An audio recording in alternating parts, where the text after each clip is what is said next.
दोस्तों Warren Buffett कहते हैं कि मैंने अपनी पहली इन्वेस्टमेंट 11 साल में की। इससे पहले मैं अपनी लाइफ को बर्बाद कर रहा था। दोस्तों आज की वीडियो में मैं आपको वो बताने वाला हूँ जिसके बारे में हमें कभी स्कूल में बताया ही नहीं गया, इन्वेस्टिंग के बारे में। क्योंकि फाइनेंशियल लिटरेसी से जुड़ा कोई सब्जेक्ट हमारे स्कूल में होता नहीं, क्योंकि बचपन से तो हमें यही सिखाया जाता है कि अच्छे से स्कूल में पढ़ाई करो, उसके बाद किसी अच्छे कॉलेज से डिग्री ले लो, उसके बाद कोई सेफ और स्टेबल जॉब ढूंढ लो, फिर 9 to 5 पूरी लगन और ईमानदारी से दूसरों के लिए काम करते रहो, चाहे वो काम हमें पसंद हो या नहीं। इन्वेस्टिंग और शेयर मार्केट का नाम तो कोई दूर दूर तक नहीं लेता, क्योंकि उनको ये बहुत रिस्की लगता है, लेकिन एक्चुअल रिस्क तो रिस्क ना लेना है। तो दोस्तों आज की वीडियो में हम शेयर मार्केट से जुड़े कुछ बेसिक कॉन्सेप्ट को क्लियर करेंगे, जो कि इतने आसान भाषा में होंगे जो कि किसी 5th क्लास के लड़के को भी समझने में आसानी हो। तो दोस्तों वीडियो को एंड तक जरूर देखिएगा। देखिए, पैसों को ग्रो करने के लिए और फाइनेंशियली फ्री होने के लिए इन्वेस्टिंग जरूरी है। इन्वेस्टिंग कई तरह की होती है। पुराने लोग गोल्ड में इन्वेस्ट करना ज्यादा प्रेफर करते हैं, क्योंकि उनकी ओपिनियन में ये एक सेफ और स्टेबल इन्वेस्टमेंट है, जो कि ठीक भी है। इसके अलावा कुछ लोग रियल एस्टेट में इन्वेस्ट करते हैं। थोड़े समझदार लोग आरडी एफडी में इन्वेस्ट करते हैं, जहां उन्हें फिक्स्ड 7% का रिटर्न मिलता है। बाकी मेजॉरिटी ऑफ इंडियन तो सेविंग अकाउंट में पैसे रखने को ही इन्वेस्टिंग समझ लेते हैं, वहां उन्हें एनुअल 4% का रिटर्न जो मिलता है। बट इन्फ्लेशन यानी कि महंगाई 7.5% के हिसाब से हर साल बढ़ रही है। ऐसे में आपके पैसों की परचेजिंग पावर दिन पर दिन कम होती जा रही है, यानी कि जो चीजें अभी आप 100 रुपए की खरीद पा रहे हैं, वो अगले साल 107 रुपए की होने वाली है। ऐसे में एक अच्छा म्यूचुअल फंड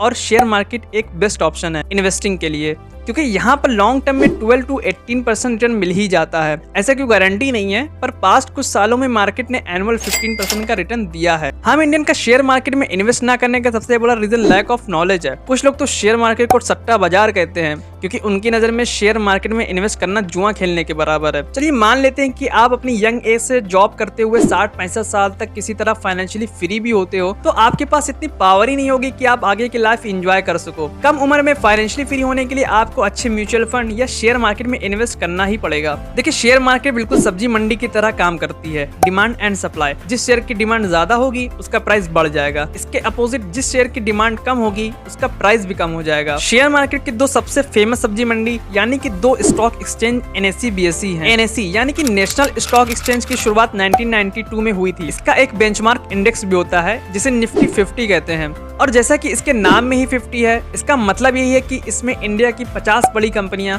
अपनी मार्केट कैपिटलाइजेशन के हिसाब से अरेंज की गई होती हैं। आपने बहुत बार सुना होगा कि आज निफ्टी इतने पॉइंट ऊपर गया या आज निफ्टी इतने पॉइंट नीचे गया है। तो एक्चुअल में जो निफ्टी इंडेक्स है वो कंपनियों का एक समावेश है, जो कि मार्केट का हाल बताता है। यानी कि जिस दिन निफ्टी ऊपर जाता है उस दिन इसकी मैक्सिमम कंपनियां भी ऊपर जाती हैं, और इसका जस्ट अपोजिट जिस दिन निफ्टी नीचे जाता है उस दिन उसकी मैक्सिमम कंपनियों का भी प्राइस नीचे ही जाता है। BSE यानी कि बॉम्बे स्टॉक एक्सचेंज की शुरुआत 1875 में हुई थी। निफ्टी की तरह इसका भी एक बेंचमार्क इंडेक्स होता है जिसे सेंसेक्स कहा जाता है। ये भी निफ्टी 50 जैसा सेम इंडेक्स है, बट इसमें नंबर ऑफ कंपनीज 30 हैं, जो कि अपने मार्केट कैपिटलाइजेशन के हिसाब से अरेंज होती हैं। इनमें से जो कंपनियां पुअर या खराब परफॉर्म करती हैं उन्हें अगले क्वार्टर में इंडेक्स से बाहर निकाल दिया जाता है, और इसकी जगह कोई दूसरी कंपनी जगह ले लेती है। यानी कि दोनों ही इंडेक्स में, चाहे निफ्टी हो या सेंसेक्स, दोनों ही इंडेक्स में सिर्फ वही कंपनियां होती हैं जो अच्छा परफॉर्म कर रही होती हैं। अब दोस्तों आप सोच रहे होंगे चल भाई शेयर खरीद लेते हैं, पर खरीदे तो खरीदे किसमें? दोस्तों शेयर खरीदने के लिए हमें डीमैट अकाउंट की जरूरत होती है। अब आप सोचेंगे भाई ये डीमैट अकाउंट होता क्या है? तो जिस तरह हमें अपने पैसों को रखने के लिए करंट अकाउंट या सेविंग अकाउंट की जरूरत होती है, जस्ट उसी तरह हमें अपने शेयर को रखने के लिए डीमैट अकाउंट की जरूरत होती है। डीमैट अकाउंट एक तरह का डिजिटल अकाउंट होता है जिसमें हमारे शेयर सुरक्षित होते हैं। डीमैट अकाउंट खोलने के लिए आप चाहो तो डिस्क्रिप्शन की लिंक से एंजल वन में अपना अकाउंट खुलवा सकते हो, क्योंकि यहाँ अकाउंट ओपनिंग चार्ज फ्री और सिंपल है, और मैं खुद एंजल वन को कई सालों से यूज करता आ रहा हूँ। आई होप आपको ये वैल्यूएबल इन्फॉर्मेशन अच्छी लगी होगी।